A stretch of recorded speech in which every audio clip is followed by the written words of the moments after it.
ആനയുടെ പ്രശ്നം ഞാനും രക്തറച്ചനും കൂടെ ഒരുപാട് ആലോചിച്ചു.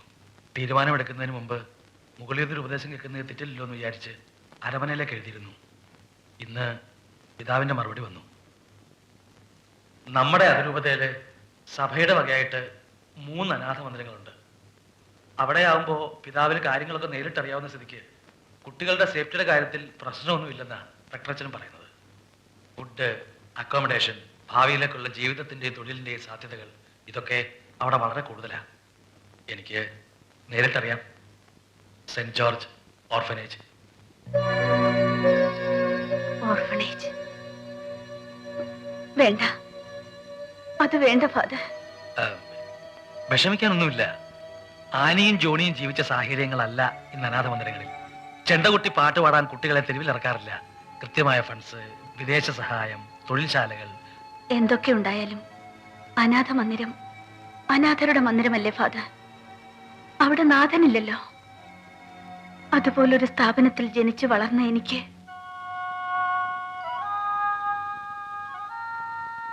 കൃത്യമായി 3 നേരം ആഹാരം, ചിലപ്പോ അത് 2 നേരം. ചെറിയൊരു മുറിയിൽ 10-25 പേർ,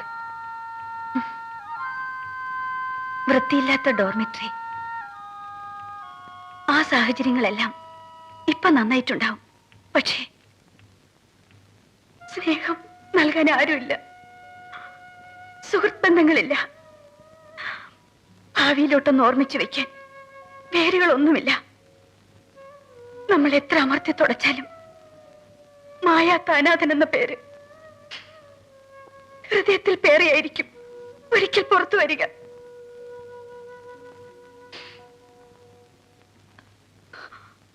ഫാദറിന് ഒരുപാട് ബന്ധങ്ങളൊക്കെ ഉള്ളതല്ലേ?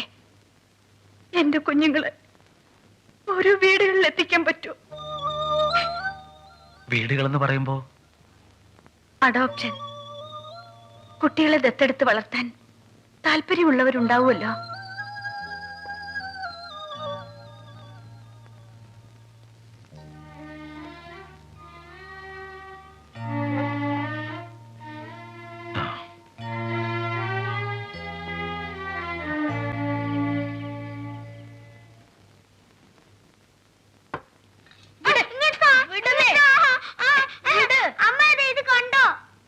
എന്താ മക്കളെ ഇത്?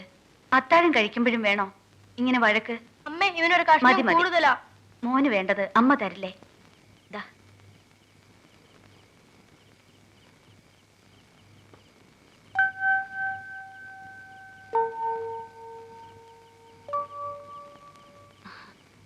ഞാൻ അടുത്തുള്ളപ്പോ തന്നെ ഇങ്ങനെ. അപ്പൊ പിന്നെ അമ്മ ഇല്ലാണ്ടായ ആരുണ്ട് നിങ്ങളെ വഴക്ക് പറയാനും നിയന്ത്രിക്കാനും ഒക്കെ? അമ്മ എങ്ങോട്ടേക്കാ പോണേ? പള്ളിയിൽ നിന്ന് കിട്ടുന്ന ശമ്പളം കൊണ്ട് നമുക്ക് ഇത്രയും പേർക്ക് കഴിഞ്ഞുകൂടാൻ പറ്റുമോ? നിങ്ങളും വളർന്നു വരികയല്ലേ.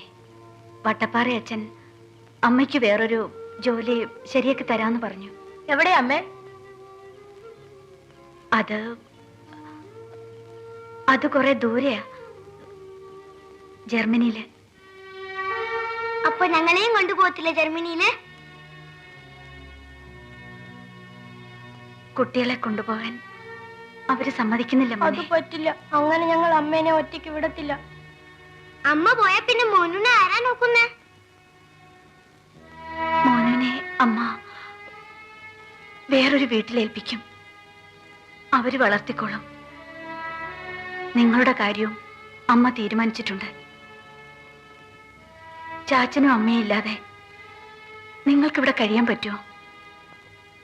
ഓരോ മക്കൾക്കും ഓരോ വീട്, ഒരുപാട് സ്നേഹമുള്ള ചാച്ചനും അമ്മയും,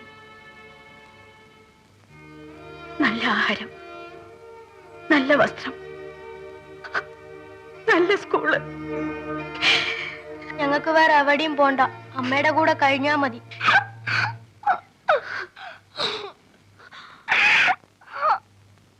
മീനു,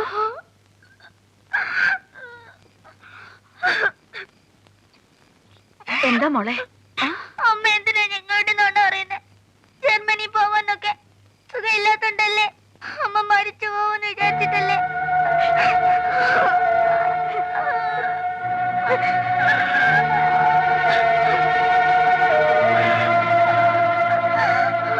എന്താ ചേച്ചി, എന്തിനാ അമ്മ കരയുന്നേ?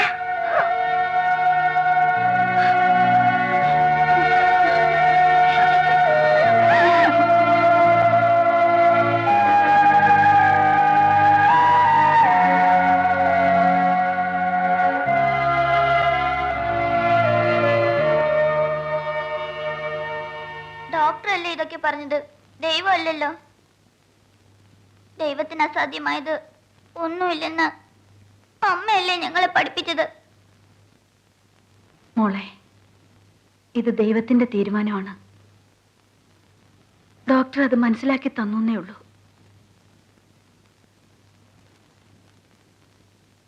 അമ്മ പോയാല് അമ്മയുടെ ആത്മാവ് നിങ്ങളെ ഓർത്ത് വിഷമിക്കരുത്. പള്ളിയിലും മഠത്തിലും ഒക്കെ വളർന്ന അമ്മയ്ക്ക് ഇപ്പോഴും വിശ്വാസമില്ലല്ലേ? ഞാനും പിള്ളേരും ഈശോയോട് ഒരുപാട് കരഞ്ഞു പറഞ്ഞു. മനസ്സോർന്ന് പറഞ്ഞ ഈശോ കേൾക്കും. എനിക്കറിയാം എന്റെ അമ്മയ്ക്ക് ഒന്നും വരില്ല. അമ്മ സമാധാനായിട്ട് ഇവിടെ ഇരുന്നാ മതി. ഞാൻ എങ്ങനെയെങ്കിലും ജോലിയെടുത്ത് അമ്മയും പിള്ളേരെ നോക്കാം. അമ്മ എപ്പോഴും ഞങ്ങളുടെ കൂടെ ഉണ്ടാവണം.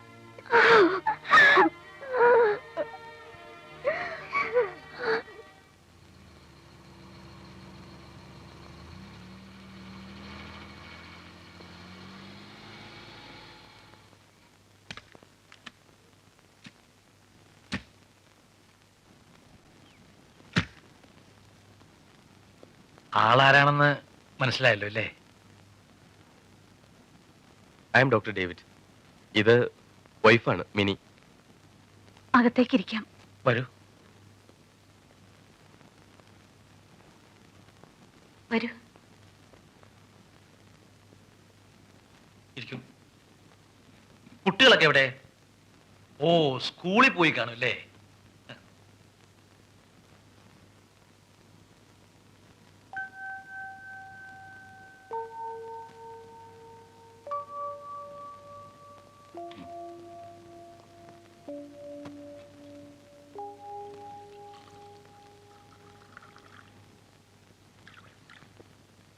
അനി, അവർക്കിപ്പോ കാപ്പിയും ചായയും ഒന്നുമല്ല ആവശ്യം.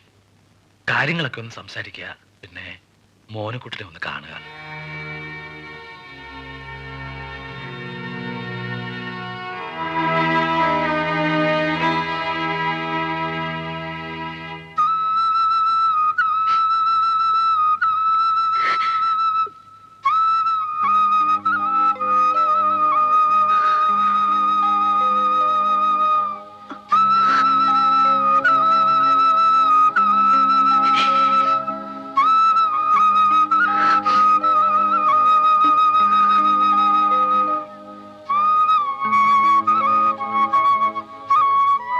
ഉറങ്ങിയായിരുന്നല്ലേ? വാ മോനെ, പതുക്കെ പതുക്കെ.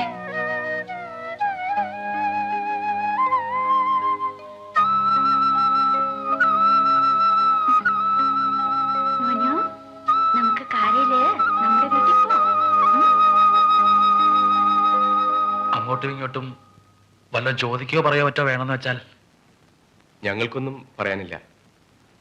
ഇനി മിസ്സസ് ജോണിയാണ് തീരുമാനിക്കേണ്ടത്. നിങ്ങളെക്കുറിച്ച് എല്ലാം ഞാൻ ആനയോട് പറഞ്ഞിട്ടുണ്ട്. എങ്കിലും ചില സംശയങ്ങളൊക്കെ ആനയ്ക്ക് ബാക്കിയുണ്ടാവും. സംശയങ്ങളല്ല, എന്നാലും ഇതൊന്നും സാധാരണ നടക്കാറുള്ള കാര്യങ്ങളല്ലല്ലോ. എല്ലാം ഒന്ന് ക്ലിയർ ചെയ്യാൻ വേണ്ടി മാത്രം. എന്ത് വേണമെങ്കിലും ചോദിക്കാം ഫാദർ. നിങ്ങൾക്ക് ഇപ്പോൾ കുട്ടികളില്ലെങ്കിലും ഭാവിയിൽ ഉണ്ടായിക്കൂടാ എന്നില്ലല്ലോ. സി മിസ്സസ് ജോണി, ഞാനൊരു ഡോക്ടറാണ്. ഒരു കുട്ടി ഉണ്ടാകാനുള്ള ഭാഗ്യം ഞങ്ങൾക്കില്ല എന്ന് ഉറപ്പായതിനു ശേഷമാണ് അഡോപ്ഷനെ കുറിച്ച് ചിന്തിച്ചത് തന്നെ. ഫാദറിനറിയാലോ.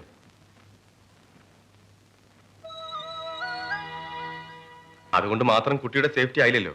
ഞങ്ങൾ അതും ആലോചിച്ചു. എനിക്ക് കുടുംബ സ്വത്തായി കിട്ടിയ ഒരു എസ്റ്റേറ്റ് ഉണ്ട് വയനാട്ടിൽ. അതിന്റെ പകുതി കുട്ടിയുടെ പേർക്ക് ഇഷ്ടദാനം എഴുതി വച്ചിട്ട് അവനെ ഞങ്ങൾ ഇവിടുന്ന് കൊണ്ടുപോകും. അഡോപ്റ്റ് ചെയ്താൽ പിന്നെ അവൻ എന്റെ സ്വന്തം മകനല്ലേ.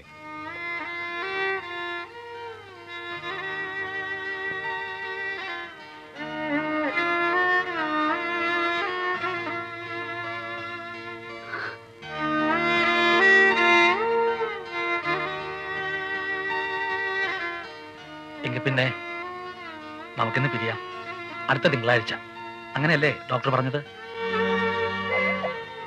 ജോണി, എന്നോട് പൊറുക്കണേ.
എപ്പോ വേണമെങ്കിലും നിങ്ങൾക്കൊക്കെ അങ്ങോട്ട് വരാം. മോനെ കാണണമെന്ന് തോന്നുമ്പോൾ ഒരു കത്തിട്ടാ മതി. ഞങ്ങൾ ഇങ്ങോട്ടും വരാം. ബന്ധങ്ങളൊന്നും അറ്റുപോയിട്ടില്ല, പോവുകയില്ല.